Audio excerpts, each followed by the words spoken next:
बिस्मिल्लाहिर्रहमानिर्रहीम, अस्सलामु अलैकुम। मिस्टर डी ये शख्स कौन है? इस वक्त पूरी दुनिया की इंटेलिजेंस एजेंसियां, चाहे वो CIA हो, चाहे वो ISI हो, MI6 हो, रॉ हो, दुनिया की बड़ी बड़ी इंटेलिजेंस एजेंसियां मिस्टर डी को तलाश करी और उनके ऑपरेशंस कौन से होने वाले उनको तलाश करिए। मिस्टर डी इसराइल की इंटेलिजेंस एजेंसी मोसाद का अगला चीफ है, लेकिन मिस्टर डी क्यों नाम, इसकी क्या चीज़ें हैं जो अभी तक नहीं बताई गई। देखिए, आम रूटीन के अंदर इसराइल में होता यूँ है कि मोसाद का जो चीफ होता है वो पूरे मुल्क का सबसे ट्रेंड, सबसे जिसको समझते हैं जहानत के अंदर, उसको हर तरह से परखा जाता है, फिर जाकर उसको कहीं मोसाद का चीफ तैनात किया जाता है। ख़ास तौर पर मुसलमानों के हवाले से अमेरिका को कैसे डील करना है, CIA को कैसे करना है, मिडल ईस्ट को कैसे डील करना है, ISI को कैसे डील करना है और पूरी दुनिया के अंदर इसराइल के क़याम को किस तरह आगे लेकर चलना है, ये तमाम जिम्मेदारी इस पर होती है। इसराइल की तारीख के सबसे कामयाब तरीन जो चीफ हैं। मज़ीद डिस्कस करने से पहले इस वीडियो को लाइक करें, हकीकत TV को सब्सक्राइब करें और बेल आइकन पर ज़रूर क्लिक करें। मोसाद के वो इस वक्त जो करंट चीफ हैं यूसी कॉन, ये बेसिकली रिटायर होने जा रहे हैं 6 महीने के बाद। इन्होंने रिटायर होना था दिसंबर 2020 या दिसंबर 2020 से कुछ अरसा पहले। नेतन्याहू ने इनसे रिक्वेस्ट की कि आप रिटायरमेंट ना लें क्योंकि आपने आखिरी बड़ा ऑपरेशन करना है, और ईरान के अंदर जो उनके एटमी साइंटिस्ट थे फखरीजादा, उसको असल में मारने का टास्क दिया गया था जो इन्होंने पूरा किया। अब इस वक्त सूरत हाल ये है कि जब यूसी कॉन को पिछली दफ़ा 2015 के अंदर लेकर आए नेतन्याहू, तो उस वक्त लास्ट मिनट के ऊपर इन्होंने पूरी दुनिया को बताया कि कौन था। ये किसी को भी नहीं बताते, हमेशा नाम सीक्रेट रखते हैं। अब जो मोसाद का नया चीफ है उसके बारे में पूरी दुनिया को सिर्फ इतनी इतलात है कि उसका नाम है मिस्टर डी। उसका पूरा नाम किसी को नहीं पता, लेकिन वो मोसाद का डिप्टी डायरेक्टर रह चुका है और जो अगले उसको टास्क दिए जा रहे हैं वो इतने अहम है कि सबसे पहले समझ लें, आज से 30 साल पहले इस शख्स ने मोसाद को ज्वाइन किया था, मिस्टर डी ने, और पूरी दुनिया इसको तलाश करिए ये है कौन, ये कैसे काम करेगा। मिस्टर डी जब इसराइल की जानिब से मोसाद को ज्वाइन किया तो इसको टास्क दिया गया था कि आपने एजेंट भर्ती करने, उनको ट्रेनिंग देनी है। जब 18 महीने की इनको पहले बेसिक ट्रेनिंग दी गई थी, उसके बाद इन्होंने इतने कवर्ट ऑपरेशंस किए पूरी दुनिया के अंदर, ऐसा नाम कमा इनके बारे में जानता कोई नहीं है। और इस वक्त जो इनको अगले टास्क दिए गए हैं उनमें नंबर 1 जो टास्क है वो है ग्रेटर इसराइल बनाना। देखिए, अगले 5 साल पूरी दुनिया के अंदर इतने ज्यादा अहम होने वाले, इसमें पाकिस्तान इंडिया की जंग लगनी है, इसमें मिडिल ईस्ट के अंदर रीशेप होना है, बगावतें उठनी है, इन्होंने मस्जिद अक्सा को गिराना है, शहीद करना है इसको, ये सारे प्लान्स इनकी टेबल पर है और पूरी दुनिया को एक बड़ी जंग में झोंकना है। अब सूरत हाल क्या है? मोसाद का जो अगला चीफ आ रहा है मिस्टर डी, उसको असल में जो टास्क दिया गया उसमें नंबर 1 टास्क है ISI को कैसे डील करना है, इमरान खान को कैसे डील करना है और पाकिस्तान को। क्योंकि इस वक्त सऊदी अरब, आप ये देखें, जो यूसी कॉन करंट चीफ है वो पूरी तरह उसके साथ डील फाइनलाइज करवा दिया, UAE के साथ करवा दिया, बड़े बड़े ऑपरेशंस कर लिए। कहा यह गया है कि इस वक्त मोसाद की जो चीफ करंट यूसी कॉन है, ये पूरी दुनिया के अंदर मोसाद के इससे ज़्यादा कामयाब चीफ नहीं है। अब अगला जो उनको चीफ चाहिए वो उससे बहुत ज़्यादा, कई गुना ज़्यादा उनको कामयाब चाहिए।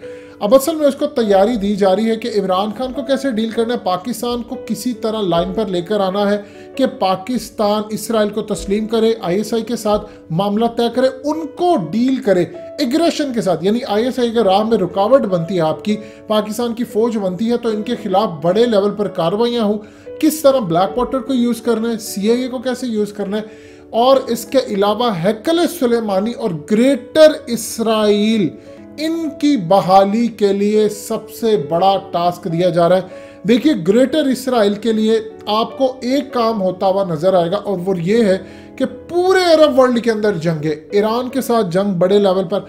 अब सबसे बड़ा टास्क ये दिया जा रहा है, उनको जो पता है कि अमेरिका के एस्टैब्लिशमेंट ने, आप देखिए क्या इन्होंने ट्रंप को सजा दी। जो शख्स इनके सामने खड़ा होता है उसका कैरियर तो तबाह करते, ऐसा उसको बेइज्जत करते कि कोई इनके आगे खड़ा नहीं हो सकता। जॉन एफ कैनेडी के साथ जो इन्होंने हशर नशर किया, उसके बाद आप ये देखिए अब ट्रंप को इन्होंने मारना था, वो किसी भी तरह इस वक्त बचा हुआ है, मुस्तकबिल में वो बचेगा नहीं कोई नहीं जानता, लेकिन उसको जो बेइज्जत किया, उसका ट्विटर अकाउंट बैन कर दिए, फेसबुक से उड़ा दिया, यूट्यूब से उड़ा दिया, मीडिया उसको कवरेज नहीं दे रहा और पूरी दुनिया के अंदर जब इसकी वीडियो आती है उसको बैन कर दिया जाता है और उसको अब अरेस्ट करवाने की तैयारियां हैं। उसने भी काफ़ी हद तक हार मान ली है इस वक्त। अब होने क्या जा रहा है? अब होने ये जा रहा है कि जो बाइडन के हवाले से उनके पास ऑप्शन ये है कि जो बाइडन को चूज़ करे, लेकिन चूंकि जो बाइडन ने जाने से पहले ओबामा दौर के अंदर भी ईरान से डील फाइनलाइज कर ली थी, तो मोसाद के पास इत्तलात है कि काफ़ी हद तक ऑपरेशंस के साथ इनका झुकाव रहेगा डील के साथ भी, क्योंकि असल में जो काम इन्होंने करना है आकर बुश एडमिनिस्ट्रेशन के बाद जो पॉलिसी और लेगेसी आगे लेकर चला था जो बाइडन, उसी को उसने कंटिन्यू करना है। अब जो टास्क है वो है डिवीजन।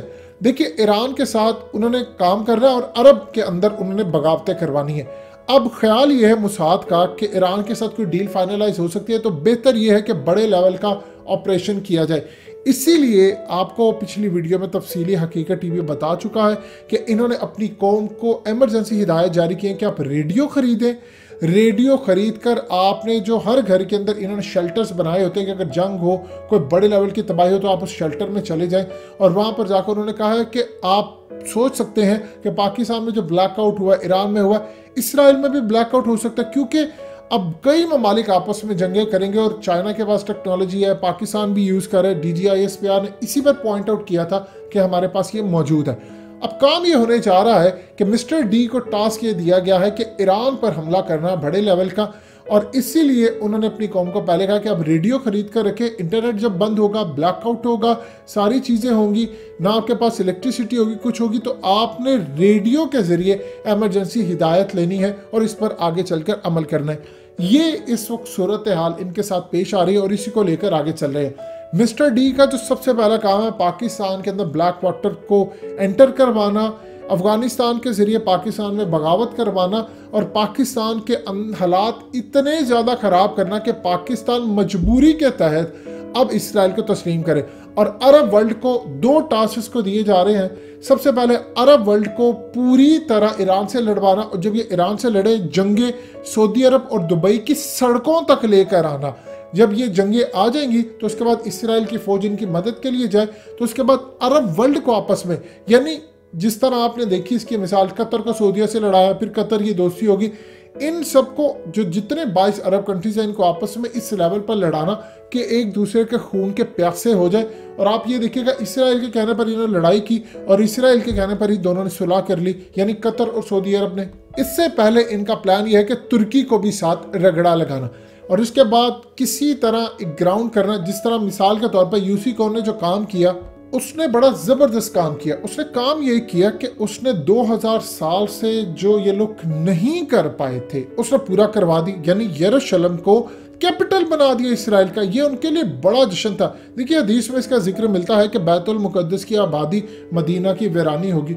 अब कैपिटल तो इनको मिल गया, अब इसके बाद मदीना की वीरानी, और उसके बाद आप देखिए कि जंग और फितनों का ज़हूर, ये हदीस शरीफ के अंदर मेंशन है। तो लिहाजा अब उनका अगला प्लान है कि हैकल सुलेमानी की तामीर, ग्रेटर इसराइल की तामीर, मिडिल ईस्ट के अंदर रीशेप, अरबों को ईरान से लड़ाना, अरबों को तुर्कों से लड़ाना और फिर अरबों को आपस में लड़ाकर तबाह करना और पाकिस्तान को करना। ये अगले 5 साल मिस्टर डी को जो टास्क दिया गया है उस टास्क के मुताबिक इन्होंने ये सारे काम करने हैं। और नंबर 1 जो काम ये करना है वो डील करना है ISI को। और फिलहाल चूंकि इमरान खान कुर्सी पर है, इमरान खान को, लिहाजा आने वाले वक्त में कड़ा वक्त पाकिस्तान के खिलाफ। और मिस्टर डी के हवाले से जो अगली इंफॉर्मेशन होगी हकीकत टीवी आपसे शेयर करेगा।